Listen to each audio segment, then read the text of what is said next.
In this video here, we're going to take a look at representing graphs and networks by using matrices.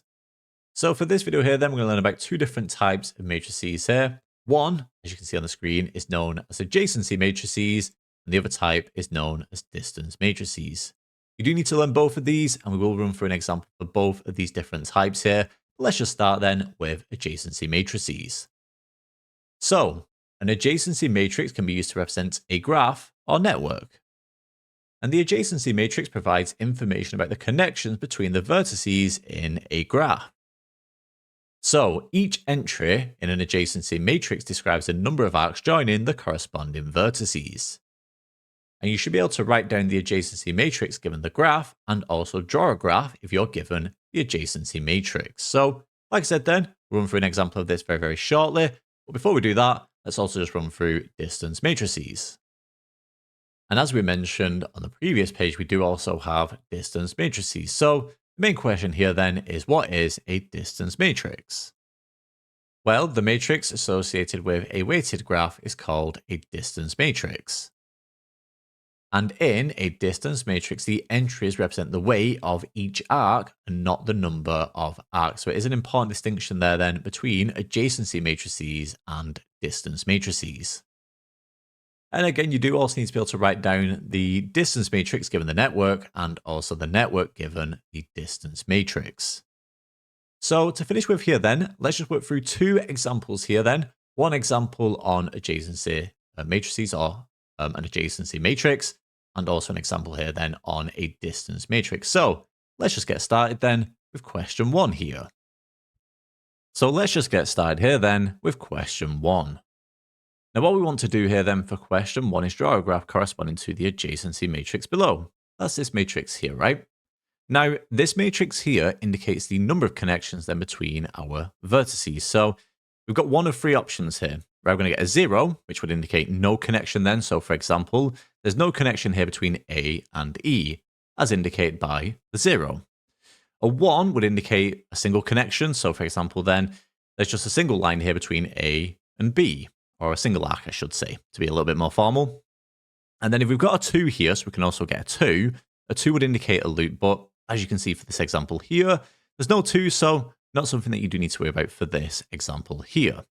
So let's just get started then. Now, drawing the graph here, it's just worth mentioning that there is no kind of magic trick to do this or anything like that. More than anything, it's just trial and error, okay?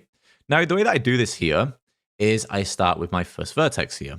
So I start with A, okay? So I'll draw A down there, like so. Now I can see then, along the first row here, that A connects to B, C, and D, right? As indicated by the 1s here, okay? So somewhere here, I'm just going to jot down B, C, and D. So if we just put B here, for example, let's just put C here, and we'll do D somewhere down here, okay? Now, later on, as you get through further rows here within the adjacency matrix, you might find that your graph here isn't the best. You might want to redo it. And that is absolutely fine, by the way. Like I said, more than anything, it's just trial and error. Okay, so like we said here, this is B, this here is C, and this here is D. Okay, so A connects to B, C, and D. So let me just join A up then to these vertices here. So A connects to B, A connects to C, and then A connects to D. Obviously, when you're doing this on paper, do use a ruler, make it look neater than my graph here. But I'll continue for now. It's absolutely fine for just a basic example. So for the next row here, right, my next vertex B, right, I can see that B connects to A, but we've already established that here, so that's fine. For B to B, that's just 0, there's no loop there. For B to C, so it connects to C here, so we join B up with C, something like that. Again, this should be a straight line, but it doesn't matter too much just for this example here. And then finally, B connects to E, right? So E here, I haven't jotted down, so I'll just do that somewhere up here. Okay, and we'll hope that's okay for now. So B connects to E. Okay, that's the second row complete. Hopefully, at this point here, you find this quite straightforward. Now for the third row then, so C connects to A. Well, we've already established that here. So A connected to C is the same as C connecting to A, so that's fine. C connects to B. Again, we've already established that here, right? So B to C, okay? C also connects to D. So I'll join C and D up, like so. And C also connects to E. So we join C and E up, okay? That's the third row complete.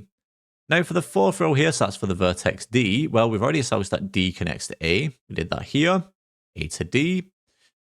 D connects to C. Again, we've already established that, right? We established that here, C to D. And that's it for the fourth row, right? So this row here is also complete. And then finally, for the very last row here, again, it's already complete, right? Because we've already established that E connects to B here, like so. We did B to E here. And then finally, E to C. Well, we've already established that C connects to E here. Okay, again, as you can see on our graph. And there we have it then. So that is my solution there. Your graph might look slightly different, and that is absolutely fine. As long as obviously you've got the correct order here for each vertex, and it should look somewhat similar. But again, the way that you've drawn it might look ever so slightly different, and that's fine. Okay, so there we have it then. That gives the solution there to question 1. And then finally, for the very last question here, question 2, all we want to do then is use a distance matrix to represent this network here. Now, what I can see here then on the right-hand side is the outline of our distance matrix. So all we need to do here then is just complete the distance matrix, right? Pretty straightforward. So let's just start with the first vertex here, A. Now, in fact, before I actually start with A here, what I can see on my network here is we have no loops, right? So A doesn't loop to A, B doesn't loop to B, C doesn't loop to C, D doesn't loop to D, and E doesn't loop to E. So along the leading diagonal here, I'm just going to put dashes, okay? Just to indicate then that we have no value. Perfect, okay? Now let's start with A then. So what arcs do we have here? So A to B has a weight of 10. So all we do here then is just input 10 into our distance matrix. Nice and straightforward. And doing the same here then with this arc here. So AD, this has a weight of 8. So we input 8 into the distance matrix. Now, the vertex A here does not connect to C or E. So again, just put dashes here to indicate that there is no value. Perfect, that's the first vertex complete. So moving on to the next vertex here, B. As we can see then, we've got quite a few edges here, or arcs, whichever you prefer to call it. So BA then is just the same as AB. So that gives us a weight of 10. And what you'll start to see here is this distance matrix here is actually symmetrical about the leading diagonal here. Again, you'll see that in more detail as we kind of continue with the distance matrix, but I'll bring that up at the end. So I've got this arc here, BD, which has a weight of 7. I've got this arc here, BE, with a weight of 6. So we have a weight of 6 there. And then finally, BC here with a weight of 10. Perfect. Okay. So for the next vertex here, C, what arcs have we got then? So I've got this arc here, CB, with a weight of 10. Oops, not there, sorry. Let me just undo that. I'm getting carried away. Try again. So CB, I'm doing CA. So CB, that has a weight of 10. There we go. So CB. And then finally, CE here has a weight of 4. So we input 4 as well into the distance matrix. Now C does not connect to A, so we put a dash there. And C does not connect to D, right? So again, we just put a dash there. And there we have it then. So that is this vertex complete here. That's the vertex C. So moving on then, we now have the vertex D. So what edges do we have here? So D connects to A with a weight of 8 here. So D to A has a weight of 8. What else do we have here? So D to B has a weight of 7. So we input 7 into our distance matrix. And then finally, D to E here has a weight of 7. So D to E has a weight of 7. D does not connect to C. So again, you know the drill by this point, right? We just put a dash there. Nice and straightforward. And then finally, for the very last vertex here, so that's the vertex E here, what arcs do we have then? So E to D, this has a weight of 7. So E to D has a weight of 7. I've got this arc here, E to B, which has a weight of 6. So E to B has a weight of 6. And then we've also got here E to C. So E to C here with a way of 4. Now, E does not connect to A, so in that case then, you just put a dash there, okay? And there we have it then. So just a quick point again here, if you look along the leading diagonal here, as you can see then, the table is actually symmetric, right? As we mentioned earlier on in the question, okay? And you can use that fact to actually speed up the process of completing the distance matrix. That is only true if the graph or the network here is undirected. There's no direction associated with the edges. If we have directions associated with the edges, then we do have to be slightly careful. And we'll see an example of that later on in a future video. But for now, not a problem for this video here. Okay. So there we have it then. That gives us the solution here to the very last question, question 2.